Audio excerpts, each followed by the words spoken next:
Comme ça a été mentionné, l'objectif de Perspective Parents, c'est de produire donc un portrait sur l'expérience vécue par les parents. Donc il y a comme des données fiables donc à utiliser par région sur différentes thématiques.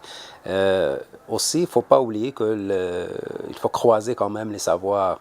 Les perspectives parents a fourni vraiment une donnée populationnelle donc au niveau des enquêtes, mais il y a aussi un savoir expérientiel que les intervenants, donc surtout au niveau de chaque région, donc c'est à eux aussi de contextualiser les données qui ressortent de cette enquête, de faire conjuguer ces données avec leur savoir expérientiel, mais aussi avec le vécu et le savoir vraiment des parents. Donc c'est l'important vraiment dans pour l'utilisation des données, c'est croiser toutes ces perspectives, donc la perspective des parents, celle des intervenants et des données qui viennent de la recherche ou des enquêtes. Ce qui aiderait plus les familles, c'est au niveau vraiment de la relation entre famille et intervenants. Donc, il est important que les intervenants reconnaissent le pouvoir d'agir des parents. Il faut quand même qu'ils le reconnaissent quand même dans leur quotidien, mais il faut que le transmettre, le rassurer les parents qui sont les premiers vraiment éducateurs de leur enfant, qu'ils en ont la compétence et que les intervenants sont là pour vraiment les soutenir. Et ce qui est aussi intéressant, comme ça a été montré par l'enquête, c'est un équilibre fragile vraiment dans la relation entre parents et intervenants. Et faire équipe, collaborer entre parents et intervenants, ça pourrait aider et les familles, mais aussi aider les intervenants. Les intervenants aussi se nourrissent du savoir des parents et ça permet vraiment aux familles et aux intervenants de grandir donc, au bout de cette expérience. Qu'est-ce qui mérite d'être retenu de tout cet ensemble de résultats que l'enquête Perspective Parents, l'initiative Perspective Parents nous permet de connaître à propos des parents qui ont des jeunes enfants? Je vous dirais peut-être deux choses. La première, c'est l'important besoin que les parents ont de se sentir compétents. Et ce besoin de se sentir compétent, il est quelque chose un peu qui est une fondation dans l'exercice du rôle de parent.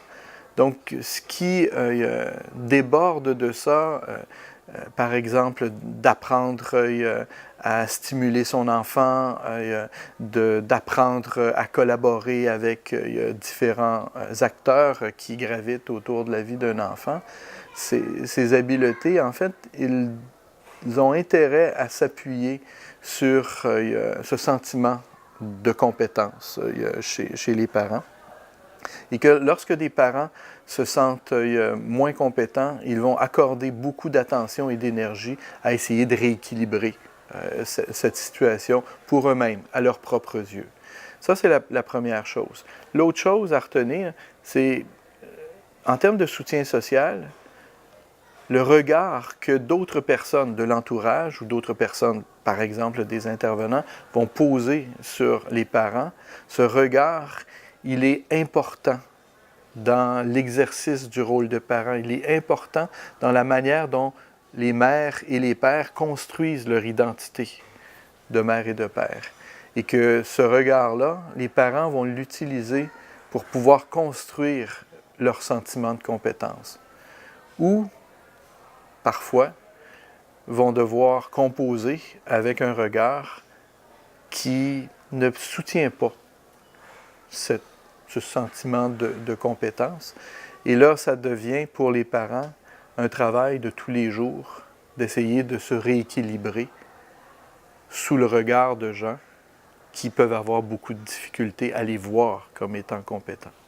Et de ce côté-là, il y a tout un travail à faire avec les familles, avec les parents, pour pouvoir être sensibles aux effets que nous, comme intervenants, comme professionnels, on peut avoir juste à travers notre regard, à travers notre langage, lorsqu'on entre en contact avec des parents, les effets que l'on peut avoir sur la manière dont ils se construisent comme parents devant nos yeux. Voilà. Je pense que ce que les intervenants peuvent retenir du projet Perspectives Parents, pour moi, c'est la diversité des expériences familiales. On a souvent cette impression fixe et figée de ce que vivent les hommes et les femmes, les personnes plus scolarisés, moins scolarisés, faible ou haut niveau revenu, les immigrants, les gens nés au Canada. Donc, on a une image de ce qu'est la réalité en fonction de certaines caractéristiques. Mais le projet Perspectives Parents, il nous montre que peu importe les caractéristiques, il y a beaucoup plus de similarités entre les gens dans leur expérience parentale qu'il y a de différences. On voit les différences hommes-femmes sont très, très petites.